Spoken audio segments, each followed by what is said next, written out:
Hi, I'm Nix. I'm the tech recruitment lead at TerraFlow, and I want to talk about A players. What is an A player? How do you identify yourself as an A player? How do you know if you are one? And why would we talk about A players? An A player is that person that we're always looking for in recruitment. It's that person who stands head and shoulders above the rest. Why do they stand head and shoulders above the rest? It's because they have a balanced EQ as well as IQ.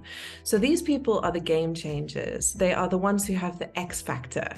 They are exceptionally balanced in terms of their abilities technically, as well as their soft skill abilities like empathy, like communication, like being a really great team member, somebody who can problem solve, all of those incredibly important skills that we weight just as heavily as we do the technical skills. Those are the A players. A really good way to understand the differentiating factors at play is to imagine a high performance sports team. So in high performance sports teams, you've got those people who are always scoring the goals, always making the killer passes. They are exceptional team members. They can read the playing field. They can anticipate what's coming next. They actually set up the game for what's coming next. These are the people that are always asking themselves, what's next? They're just different from everybody else. In terms of the technical skills, these are the people that not only are brilliant geniuses, wizards at their craft, able to, magically create using the tools that they have. It also doesn't really matter which tools they have. They are the technologists in my field who can learn anything. You can give them a new technology, and within a couple of months to a year, they're going to be fluent because they are exceptionally intelligent and they can take on whatever you give them and they can make it work. They can make it do the thing. They can take the tools that you give them and they can create, they can craft.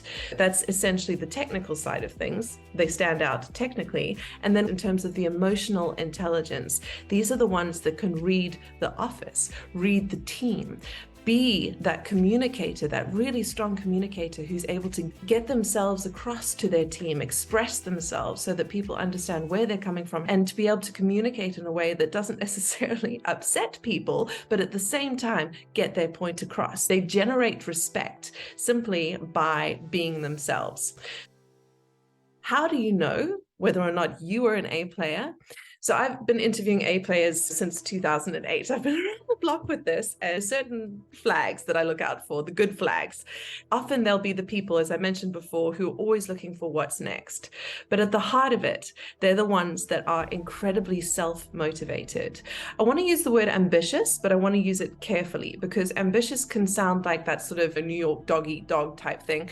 And that's not what I'm talking about here. What I'm talking about is those people who are deeply inspired to give the best of themselves in everything that they do, especially in their problem-solving skills and their ability to take on a challenge.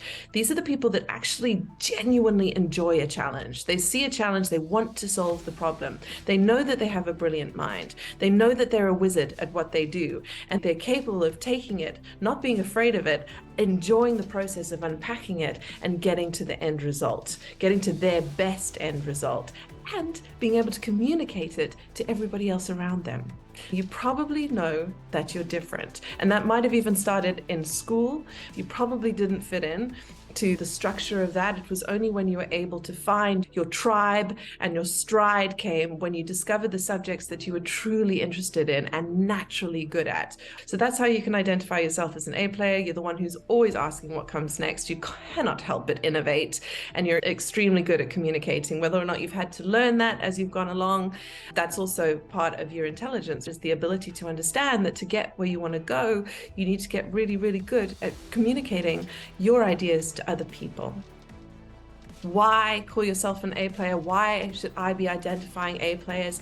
I think that A players are deserving of being recognized. They deserve to be seen and heard and understood. And oftentimes, especially as I mentioned in younger life, they weren't. They were just different. They were the ones that were happy to be tinkering, doing their thing quietly in the corner. These are not necessarily extroverts, by the way. These are people who might be very, very introverted and have had to learn how to come out of their shells, and certainly do when they're in their own communities and their tribes, which is what we create for them. So how do you know if you are an A player?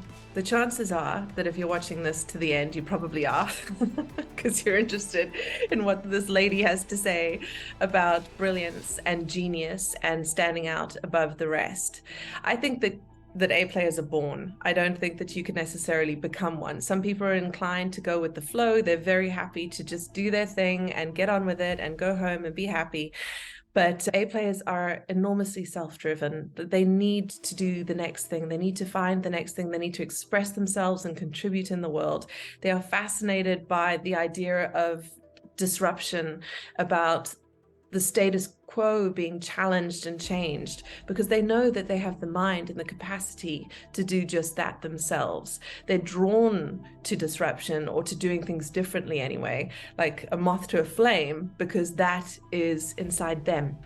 So if that resonates with you, if you feel like you never really quite fit in because you're always trying to think of the next thing, you're the person who goes home and as soon as the day is done, the work day is done, you've contributed all that you can in that direction. You're the one that's working on about 6 different things at home, whether it's building a drone or playing with your Raspberry Pi or building your own app or chatting to your tribe about the next game you could create or whatever it is. You're that person that doesn't really switch off because your job and your contribution in the world is your calling. So if that speaks to you, you're an A player. Thanks so much for listening.